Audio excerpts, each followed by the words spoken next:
টুনটুনির জাদুর চশমা। এক ছিল ছোট ছেলে নীল।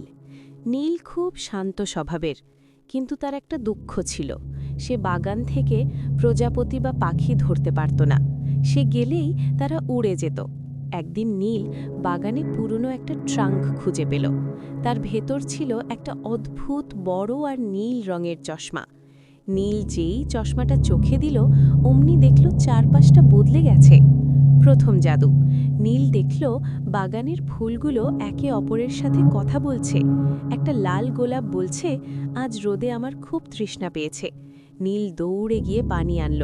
পানি দেওয়ার সাথে সাথে গোলাপটি হাসল এবং মুহূর্তেই লাল থেকে সোনালি রঙের হয়ে গেল। দ্বিতীয় জাদু। নীল যখন গাছের দিকে তাকালো, দেখল একটা কাঠবিড়ালি মন খারাপ করে বসে আছে। চশমা দিয়ে নীল দেখল কাঠবিড়ালির গর্তের দরজায় একটা পাথর আটকে আছে। নীল পাথরটা সরিয়ে দিতেই কাঠবিড়ালিটা খুশি হয়ে তাকে একটা জাদুর বাদাম উপহার দিল। চমক।